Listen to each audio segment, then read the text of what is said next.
Hey there everybody, it's Mike DeLisio, and today I'm going to be reviewing Trend from publisher Oink Games and designer Jun Sasaki. If you're thinking to yourself, I thought I already saw a review of Trend from Mike DeLisio, you are correct. This is a second version of a review because one of the rules in the game was misinterpreted by me. I'll talk a little bit more about that as we go on, but this is going to be an updated review because the one misinterpreted rule made such a huge difference that I felt that it warranted a completely new review. So let me show you an overview of how the game works, and we'll come back here and I'll let you know what I think. The deck makeup in Trend is made up of 3 different types of chairs in 3 different colors, and there are 10 copies of each of the cards for a total of 90 cards. To set up the game, you're going to deal each player a certain number of cards, depending on player count. Let's say we were doing a 4-player game, so each player would get 9 cards dealt to them. And then what you're going to do is, from the deck, you're going to draw 8 cards, place them face up around the deck, and this is going to be your marketplace. And then you'll take the top card from the deck and you will seed your discard pile. So this is the top card of the discard pile.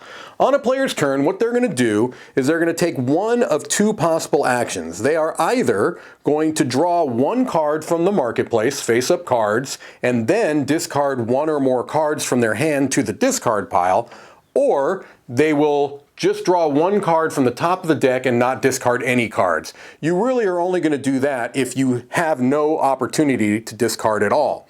So let me give you an example of the first action you take, and the one you'll take most often, which is drawing a card from the marketplace and then discarding 1 or more cards. So looking at the hand here, maybe what this player is going to do is they've already got 3 of these white ant chairs. So maybe they'll draw one of these white ant chairs and add it to their hand.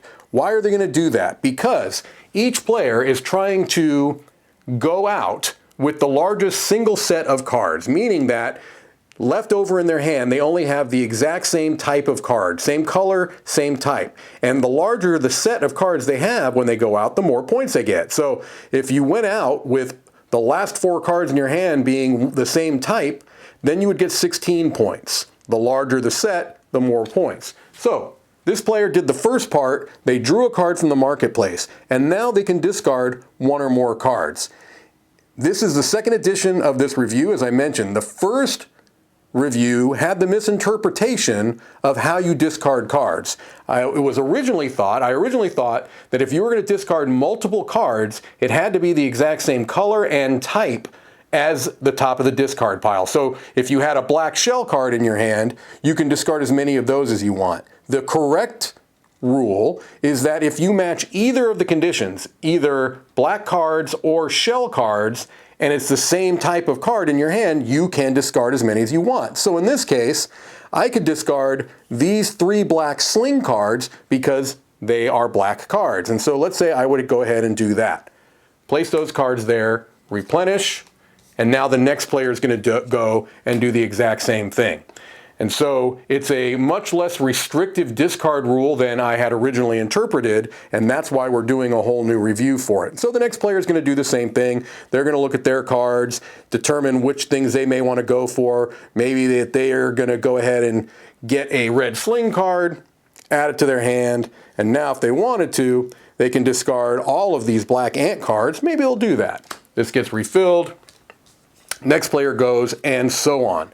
The round is going to continue until one of 2 things happens. Either all but 1 player have dropped out and received their scores for whatever size set they had when they went out, or when the draw deck runs out. Players are going to gather up their points for each round. If you were the last player left and everyone else had gone out, you get 0 points. And they recommend in the rule book that for whatever the player count is, you go to a certain point threshold. So in this 4-player example game, they're saying you can end the game after at the end of the round where someone has 81 or more points, and then whoever has the most point wins. They say that if you're more familiar with the game, you can make the game go a bit longer if you wanted to, kind of just pick a point threshold or even number of rounds, I suppose, if you wanted to. But that's essentially how Trend plays out. Again, with the correct rule interpretation for how you discard cards. Let's go back and I'll let you know what I think.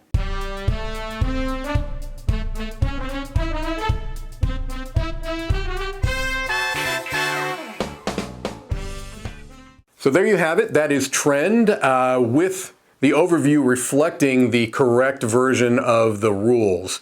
I will state that I do wish that the rule book was a bit more concrete on that particular rule, because I don't think that it was out of bounds for me to interpret the rule the way that it was written.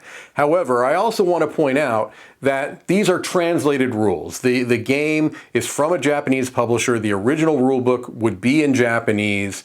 And even though I read it a particular way, and I even checked, with Google Translate some of the other languages in the rule book, and I still was able to read it that way. That's not the rule as it was intended. I did get official confirmation from the publisher, and now that I have that rule correct, I feel like I can talk about the game in a different light, because this review is kind of operating under this one big question of how much difference can one rule make.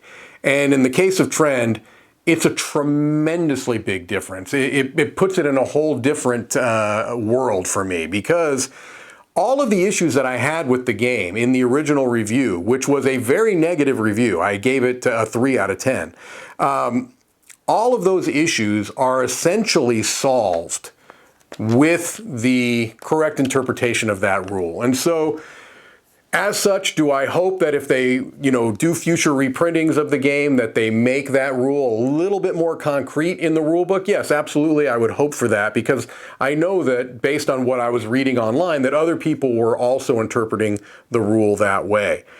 That being said, however, the game as it should be played is a much different game.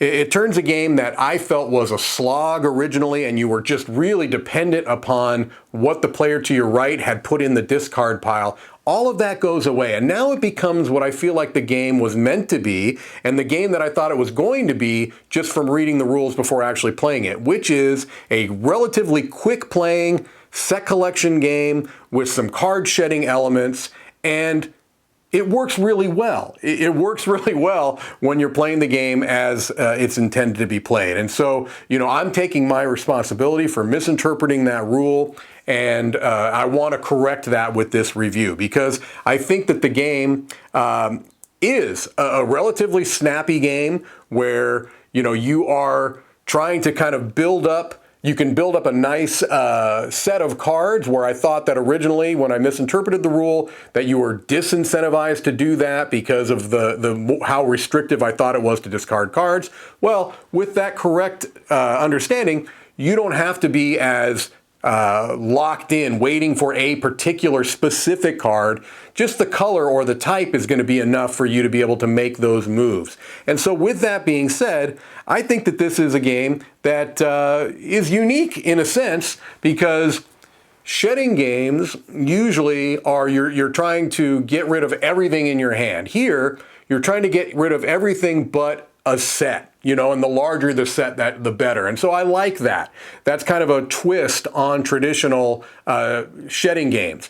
And it's a twist on set collection, because oftentimes in set collection, that's being used as just one element of scoring, whereas in this game, it is the only element of scoring. You're trying to go out with one set, and the bigger the better. So those two little kind of twists on very traditional card game mechanisms, card shedding and set collection, I think work really well together in Trend. And the issues that I mentioned before kind of go away when played as correct.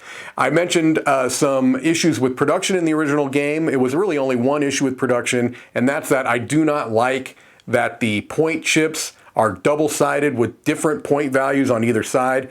I never like that in games. I don't like it here, because you could easily bump these point chips, flip over, and then you don't have, an accurate accounting of your score. And so, I know that these boxes are small. They have to have an economy of components, but the trade-off for that is that, it can be a little bit messy when keeping track of your score if you're not careful.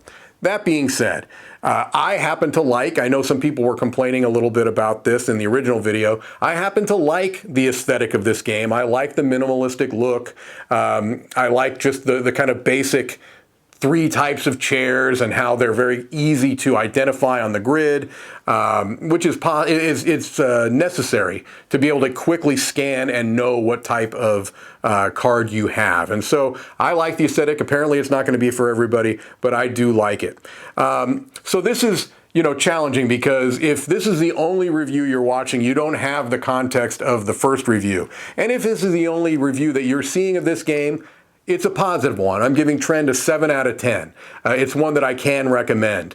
If you are watching this with knowledge of the first review, then just keep in mind that one rule can make a really big difference, especially when there's so few rules in the game. And that's the case here. Trend is a very rules-light game. And so when one big element of the game is misplayed, it can really change the experience. In this case, for me, from a 3, never want to play this again, to a 7, not only would I play it again, I would recommend it. And so, just a note on how in certain games, one rule can make a huge difference. All right, well, that's going to do it for me. This is Mike DeLisio, and I will see you on the next one.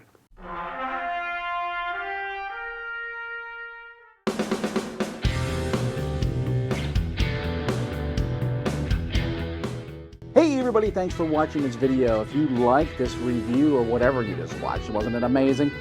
Check out our channel, Dice Tower.